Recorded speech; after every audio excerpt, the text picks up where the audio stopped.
অংশগ্রহণ করতে পারবো এই গ্যারান্টি তো আপনাদের আছে? কথা বলেন, গ্যারান্টি আছে? গ্যারান্টি নাই, কিন্তু এই কথার গ্যারান্টি আছে যে আমরা মরা লাগবে, পৃথিবী ছেড়ে চলে যাওয়া লাগবে। এই জন্য আমরা সকলে সর্বদা সর্ব অবস্থায় আমরা মহান আল্লাহ রাব্বুল আলামিনের শুকরগুজার বান্দা হব না হব না? কথা বলেন, হব। এই জন্য আমরা সকলেই আবার তার শুকরিয়া আদায় করি, আলহামদুলিল্লাহ। হযরতে আদম আলাইহিস সালাম থেকে নিয়ে আজ পর্যন্ত, আর আজ থেকে নিয়ে কিয়ামত হওয়ার আগ পর্যন্ত যত মানুষ এই পৃথিবীতে আসবেন, সকল মানুষ দুই ভাগে বিভক্ত। কয় ভাগে? কথা বলেন, কয় ভাগে? দুই ভাগে। এক ভাগ হবেন ঈমানওয়ালা, অপর ভাগ হবেন ঈমান নাই। যাদের মধ্যে ঈমান নাই তারা হলো কোরআনের ভাষা, যাদের মধ্যে ঈমান নাই তারা হইল ইহুদি, নাসরা, খ্রিস্টান, মুশরিকরা। অর্থাৎ যারা একত্ববাদের বিশ্বাস করে না তারাই হইল আল্লাহ অবিশ্বাসী। এরা এক দলে বিভক্ত। অপর দল হইল যারা আল্লাহকে বিশ্বাস করে, তাদের কথা মহাগ্রন্থ আল কোরআনে উল্লেখ করেও দিয়েছে, ইল্লাল্লাযীনা আমানু ওয়া আমিলুস সালিহাত। এদেরকে বলা হচ্ছে উলাইকা হুম খায়রুল বারিয়া। এরা যাদের মধ্যে ঈমান আছে, নেক আমল আছে, তারা হলো সৃষ্টির শ্রেষ্ঠ জাতি। আমি আপনাদেরকে জিজ্ঞেস করতে চাই যে ঈমানের অবস্থা থেকে যদি আমরা আল্লাহ রাব্বুল আলামিনের কাছে দাবি করি, তাহলে আমরা সৃষ্টির শ্রেষ্ঠ না সৃষ্টির নিকৃষ্ট? কথা বলেন, সৃষ্টির শ্রেষ্ঠ না নিকৃষ্ট? তাহলে আমরা যখন সৃষ্টির শ্রেষ্ঠ, তাহলে আবারও তার শুকরিয়া আদায় করি, আলহামদুলিল্লাহ। তারই সাথে সাথে মহান প্রভুর কাছে দোয়া করি, আয় রব্বুল আলামিন, আমাদেরকে যেন সৃষ্টির শ্রেষ্ঠত্ব দান করেছ, ঠিক তেমনি ভাবে শ্রেষ্ঠ বানাইয়া আমাদেরকে মৃত্যু দান করো। জোরে বলেন আমিন। আল্লাহ বলেন, ইন্নাল্লাযীনা ক্বালু রাব্বুনাল্লাহ সুম্মা ইসতাকামু তাতানাজ্জালু আলাইহিমুল মালায়েকা আল্লা তাখাফু ওয়া লা তাহজানু ওয়া আবশিরু বিল জান্নাহ। বলেন সুবহানাল্লাহ। যারা আল্লাহকে আল্লাহ বলিয়া বিশ্বাস করবে, আমরা যারা সামিআনের ভিতরে আছি, আমরা এক আল্লাহ বিশ্বাস করি না বহুবাদে বিশ্বাসী? এক আল্লাহ বিশ্বাসী না তিক্তবাদে বিশ্বাসী? এই জন্য মহান আল্লাহ রাব্বুল আলামিন বলেন, যারা আল্লাহকে রব বলে স্বীকার করবে, আল্লাহকে মানার উপর অটল অবিচল থাকবে, তাদের সাথে মহান আল্লাহ রাব্বুল আলামিনের ওয়াদা হচ্ছে, ওদের যখন মওতের সময় ঘনিয়ে আসবে, মওতের সময় যখন চলে আসবে, আল্লাহ রাব্বুল আলামিন তার পক্ষ থেকে রহমতের ফেরেশতা পাঠিয়ে তার কাছে এই কথা বলে দেওয়া হবে।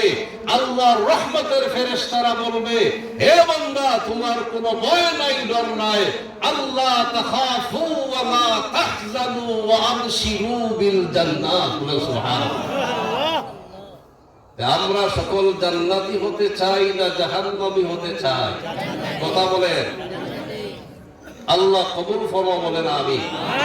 আরো জোরে বলেন আমিন। ফামান যুহজিয়া আনিন নার ওয়া উদখিলাল জান্নাতা ফাকাদ ফাজ।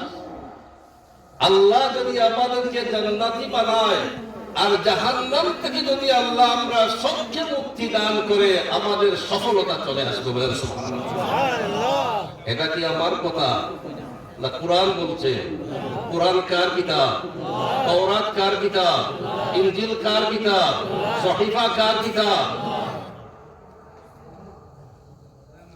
এইগুলা সহিফা এবং আসমানি যত কিতাব আছে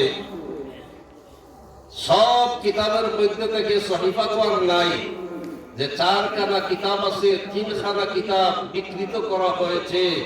কিয়ামতের আগ পর্যন্ত কুরআন বিকৃত করা যাবে আরো জোরে বলেন যাবে না।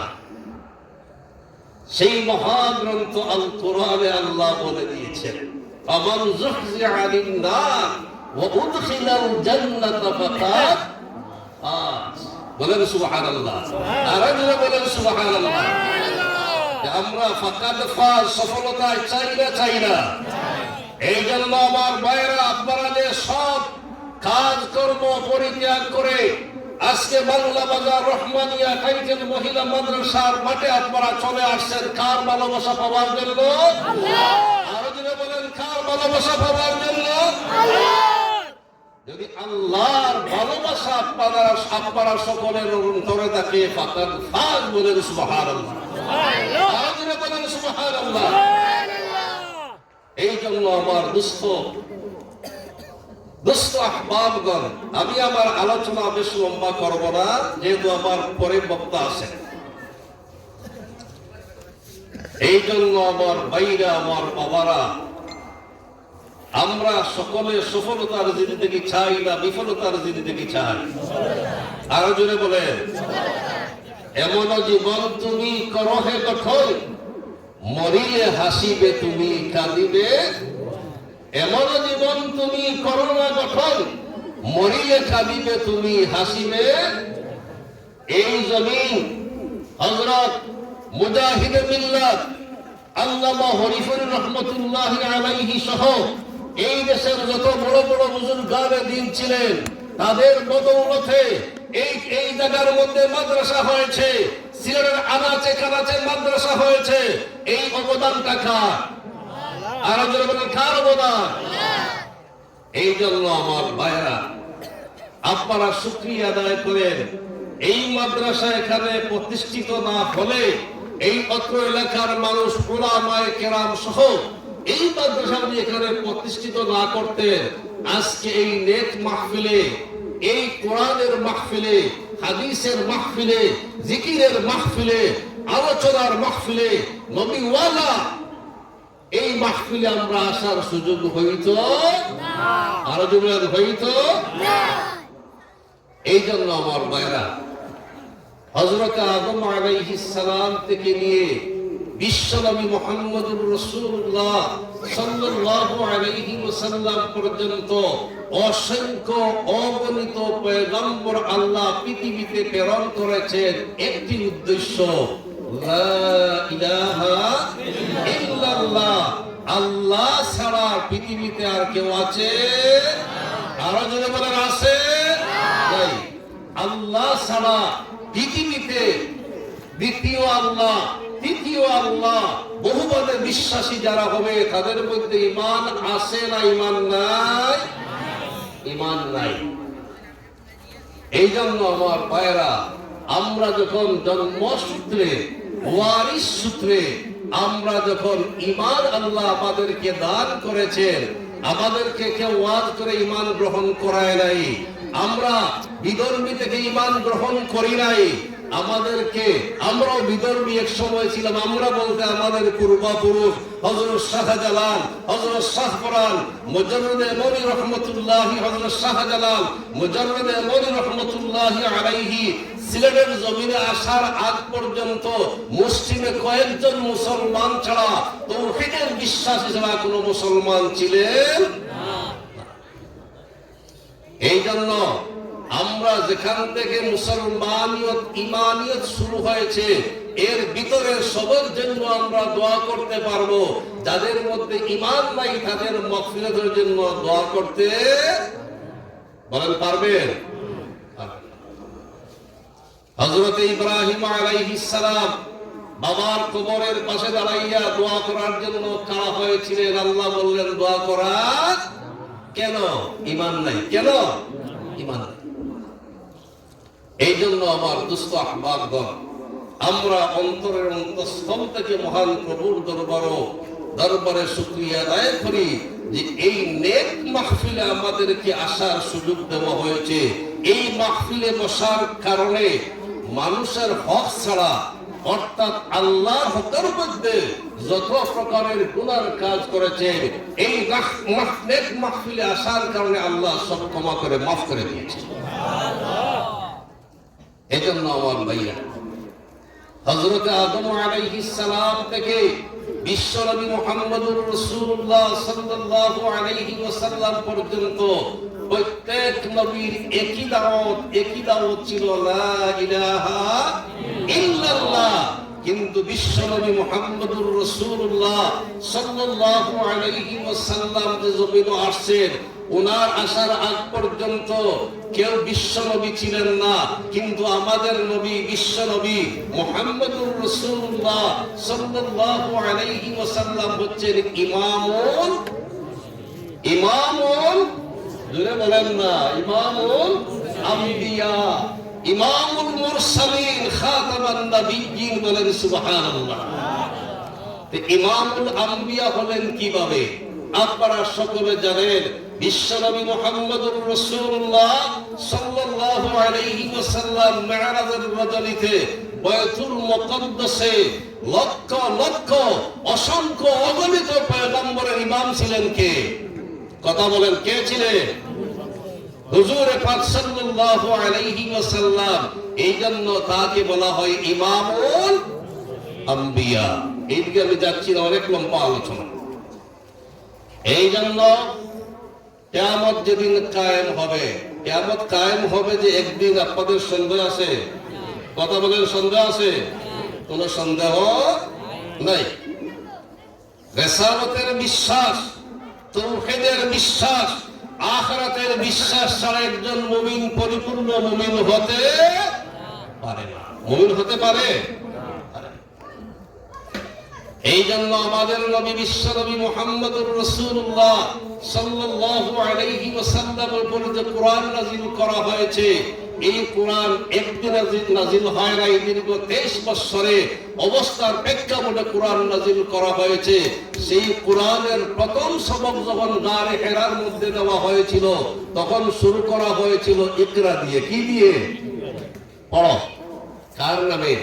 ইকরা বিসমি রাব্বিকাল্লাযী খালাক, খালাকাল ইনসানা মিন আলাক, ইকরা রাব্বুকাল আকরাম, আল্লাযী আল্লামা বিল কলাম, আল্লামাল ইনসানা মা লাম ইয়ালাম। তাফসীর ব্যাখ্যা করার সময় নাই।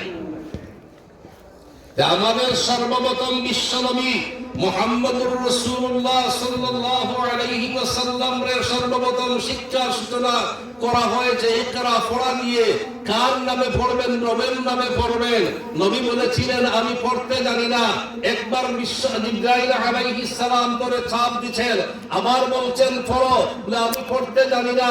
আবার যখন পড়ছেন, বিশ্বনবী মুহাম্মদুর রাসূলুল্লাহ সাল্লাল্লাহু আলাইহি ওয়াসাল্লামের জবান মুবারক দিয়ে বেরিয়ে আসে, ইকরা বিসমি রাব্বিকাল্লাযী খালাক, খালাকাল ইনসানা মিন আলাক, ইকরা রাব্বুকাল আকরামুল্লাযী আল্লামা বিল কলাম, আল্লামাল ইনসানা মা লাম ইয়ালাম। বলেন সুবহানাল্লাহ।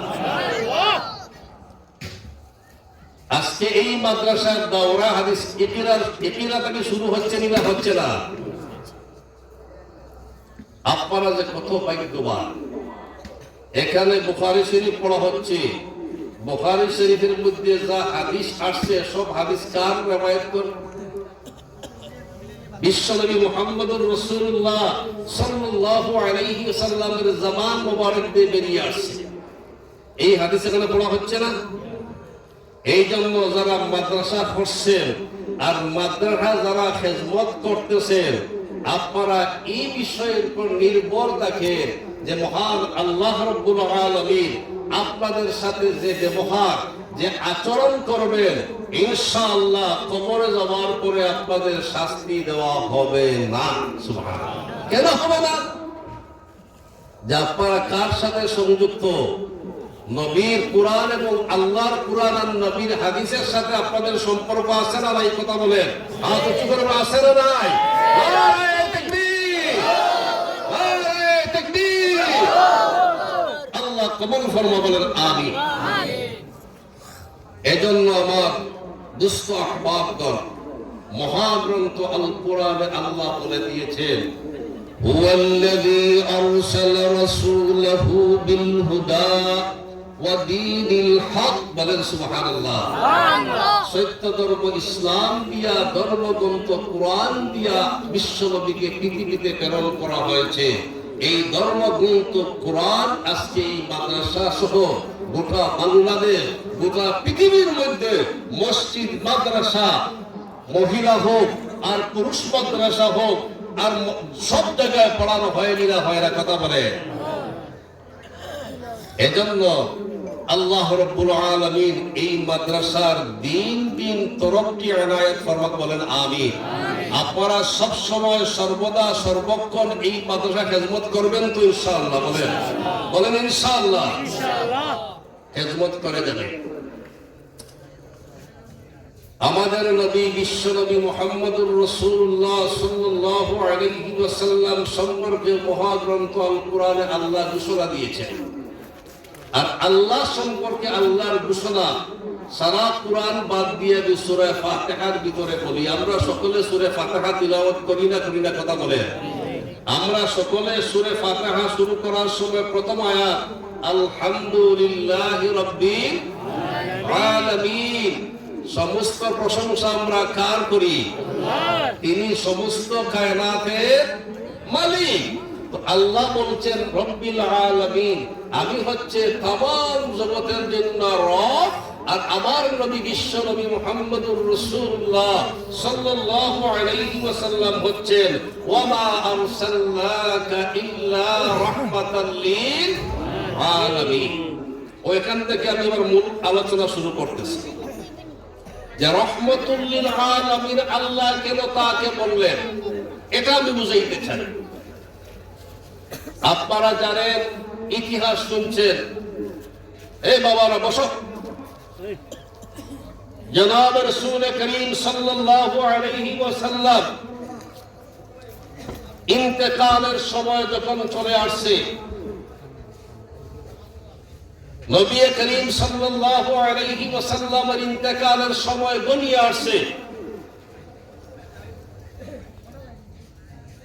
জনাব রাসূল করিম সাল্লাল্লাহু আলাইহি ওয়াসাল্লাম হুজরা মুবারকের সামনে, দরজার সামনে আজরাইল আলাইহিস সালাম আসিয়া হাজির। জনাব রাসূল করিম সাল্লাল্লাহু আলাইহি ওয়াসাল্লাম বলেন, ও ফাতেমা, ও মা ফাতেমা, বাইরে দরজার সামনে কে দাঁড়ানো? বারবার সালাম দিচ্ছে করে প্রবেশ করার জন্য। কথা বলবেন না ভাই। হযরত ফাতিমা রাদিয়াল্লাহু তাআলা আনহা দরজা খুলে যখন তাকালেন, দেখেন জমিনের মধ্যে দুইটা আসমানের সমপরিমাণ মাথা একজন লোক দাঁড়ানো, সমস্ত দেহ কাপড় দিয়া ঢাকা। জনাব রাসূল করিম সাল্লাল্লাহু আলাইহি ওয়াসাল্লামকে মা ফাতেমা বলেন, ও আব্বা, এমন একজন লোক আমাদের আপনার দরজার সামনে দাঁড়ানো রয়েছে, যার দৃশ্য, যার সমতুল্য কেউ পৃথিবীতে আমি দেখি নাই, যার পা হইল মাথা আমরার দরজার সামনে, মাথা হইল আসমান বরাবর তো উঁচু। জনাব রাসূল করিম সাল্লাল্লাহু আলাইহি ওয়াসাল্লাম যখন হযরত ফাতেমা রাদিয়াল্লাহু তাআলা আনহার জবান মুবারক থেকে এই কথা শুনলেন, কষ্ট করে নবীজি বালিশ মুবারক থেকে মাথা উঠাইয়া দরজার দিকে তাকাইয়া বললেন, ও মা ফাতেমা, উনি দুনিয়ার কোন মানুষ না, উনি হচ্ছেন হাজা মালাকুল মউত। উনি কে? মালাকুল মউত।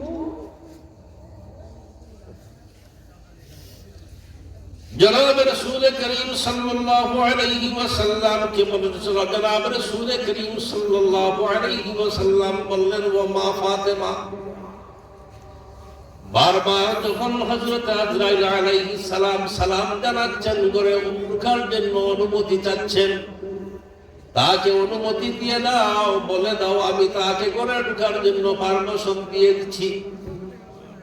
সুবহানাল্লাহ।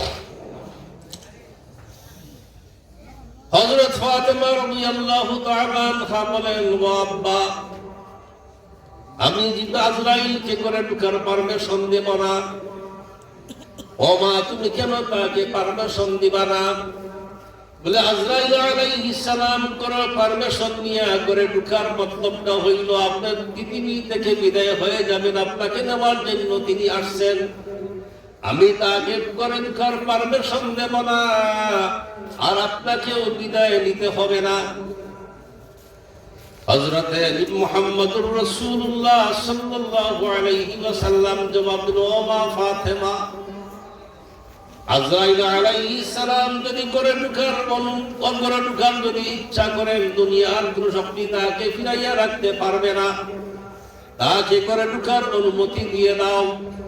মহান আল্লাহ রাব্বুল আলামিন আমাকে জানাইয়া দিয়েছেন, আমি নবীর অনুমতি ছাড়া আজরাইল আমার জান কখনো কবজ করবে না।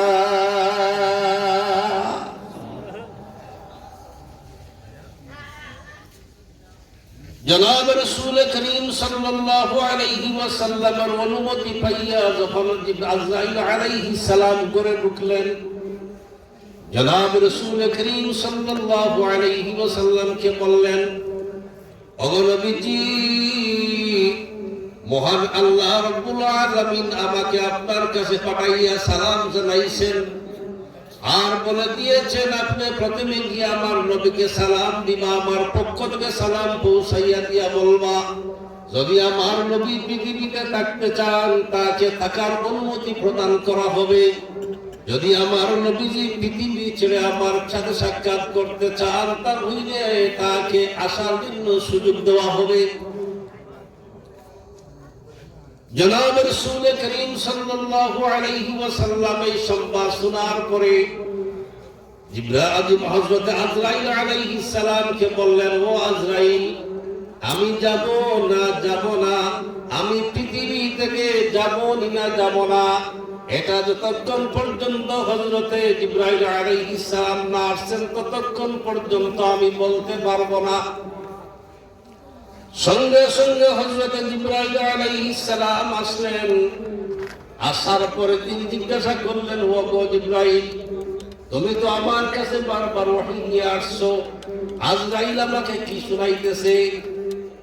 লক্ষ্য করে দেখেন, আপনি চলে আসেনও বলেন নাই, চলে যাবেনও বলেন নাই, মহাগ্রন্থ আল কুরআনের আয়াত শোনাইয়া দিলেন, ইন্নাকা মাইয়িতুন ওয়া ইন্নাহুম মাইয়িতুন। বলেন সুবহানাল্লাহ। রাসূল বুঝে ফেললেন আমি তো আর পৃথিবীতে থাকার সময় গড়িয়ে আসছে, আমি আর থাকতে পারবো না, পৃথিবী ছেড়ে যাওয়ার সময় হয়ে গেছে। এই কথাটা বলা আমার মকসুদ। জনাব রাসূল করিম সাল্লাল্লাহু আলাইহি ওয়াসাল্লাম কাঁদা শুরু করলেন। জিবরাইল আলাইহিস সালাম বললেন, ওগো নবীজি, আপনি কেন কাঁদেন? মুহাম্মদুর রাসূলুল্লাহ সাল্লাল্লাহু আলাইহি ওয়াসাল্লাম জবাব দিলেন, জিবরাইল, আমি এই জন্য কাঁদছি, মহাগ্রন্থ আল কুরআনে মহান আল্লাহ রাব্বুল আলামিন ঘোষণা দিয়েছেন, যতদিন পর্যন্ত আমি আমার উম্মতের কাছে আমি থাকবো ততদিন আমার উম্মতকে মহান আল্লাহ রাব্বুল আলামিন আযাব আর গজব দিয়ে ধ্বংস করবেন না। আমি যদি আজকে বিশ্বনবী আমার উম্মতকে ছেড়ে দেই তাহলে আমার উম্মতের জিম্মাদার কে হবে? মহান আল্লাহ রাব্বুল আলামিন সঙ্গে সঙ্গে জানাইয়া দিলেন, ও জিবরাইল, আমার হাবিবকে আপনি জানাইয়া দাও যে আমার হাবিব যদি পৃথিবী ছেড়ে চলে আসেন তার উম্মতের জিম্মাদার আমি স্বয়ং আল্লাহ। বলেন সুবহানাল্লাহ। এই জন্য আমার দুস্থ আহবাবগণ, আল্লাহ তাবারাক ওয়া তাআলা আমাদের নবী বিশ্ব নবী মুহাম্মদুর রাসূলুল্লাহ সাল্লাল্লাহু আলাইহি ওয়াসাল্লাম উম্মতের দরদি ছিলেন না ছিলেন না? ও আরেকটা কথা বলে, একটা পয়েন্ট বলে আমি আমার ওয়াজ ছেড়ে দিব। চলে আসতো হাসরের মাঠ। এই যে আমি পড়ছি ফি ইয়াউমিন কানা মিকদারুহু 50 আলফা সানা, কিয়ামতের দিন হবে দুনিয়ার 50,000 বছরের সমান হবে। ওই দিন মানুষ আজকে যেভাবে আমরা মাঠে বসছি, মানুষ বসার সুযোগ পাবে না, এলাইন দিয়েও বসার সুযোগ পাবে না, আপনার শুইতেও পারবে না, ঘুমাইতেও পারবে না। মানুষ এত খারাপ মানুষের অবস্থা হবে, পায়ের নিচ হবে তাম্বার জমিন, মাথার উপরে সূর্য চলে আসবে, মানুষের পসিনা তার গুনার অবস্থা, যার যার গুণা আছে এই অনুপাতে কেউর হবে হাঁটু পানি, কেউর গলা পানি, কেউর পায়ের পর্যন্ত ভিজবে, কেউ সাঁতার কাটবে। ওই সময় সকল মানুষ অস্থির হইয়া হযরত আদম আলাইহিস সালামের কাছে যাবেন। আদম আলাইহিস সালাম বলবেন, আমি সুপারিশ করতে পারবো না, তোমরা চলে যাও নূহ আলাইহিস সালামের কাছে। এইভাবে হযরত ঈসা আলাইহিস সালাম পর্যন্ত সব উম্মতরা আসবে, কেউ সুপারিশ করবে না। এরপরে হযরত ঈসা আলাইহিস সালাম বলে দিবেন, দাও বিশ্বনবী মুহাম্মদুর রাসূলুল্লাহ সাল্লাল্লাহু আলাইহি ওয়াসাল্লামের কাছে। ওরা যখন চলে আসবে, নবীর সিজদায় পড়ে যাবেন, যা বলার নবীজি আল্লাহর কাছে বলবেন। নবীজি আল্লাহ নবীজির এত লম্বা সিজদায় পড়ে যাবেন, আল্লাহ ডাক দিয়ে বলবেন, ওগো নবীজি তুমি মাথা উঠাও, আজকে তুমি যা চাইবা তা তোমাকে দেওয়া হবে। বিশ্বনবী বলবেন, আমার উম্মতের মুক্তি আমি চাই। আল্লাহ জবাব দিলেন, ওগো নবীজি তোমার দোয়া আমি কবুল করে নিলাম, আপনার উম্মতকে বেহেশতে নিয়ে যাওয়ার জন্য আপনাকে আমি অনুমতি প্রদান করলাম। এই সংক্ষিপ্ত আলোচনা আপনাদের সামনে আমি তুলে ধরেছি। মহান আল্লাহ রাব্বুল আলামিন যেন আমরা সকলকে বিশ্বনবীর শফাআত লাভ হয়, এই তৌফিক যেন আল্লাহ আমাদেরকে আল্লাহ দান করেন, এই আমাদের আল্লাহ যেন কবুল করেন। ঈমানের অবস্থায় যেন আল্লাহ আমাদেরকে মৃত্যু দান করেন, ইসলামকে রাখিয়া চলার জন্য তৌফিক দান করেন। আল্লাহ রাব্বুল আলামিন আমাদেরকে যেন সর্ব অবস্থায় তার গোলামি, তার দাসত্ব, তার শুকরিয়া আদায়ের জন্য যেন আল্লাহ কবুল করে নেন। এই বলে আমি আমার আলোচনা এখানে শেষ করে দিলাম। ওয়া আখিরু দাওয়ানা আলহামদুলিল্লাহি রাব্বিল আলামিন। আসসালামু আলাইকুম ওয়া রাহমাতুল্লাহি ওয়া বারাকাতুহু। আলহামদুলিল্লাহ। মুহতারাম হাজিরিন, অত্যন্ত গুরুত্বপূর্ণ নসিহত শুনছিলেন হযরত মাওলানা আব্দুল মান্নান আজাদ তার কাছ থেকে। সম্মানিত উপস্থিতি, এ পর্যায়ে আপনাদের সামনে অত্যন্ত গুরুত্বপূর্ণ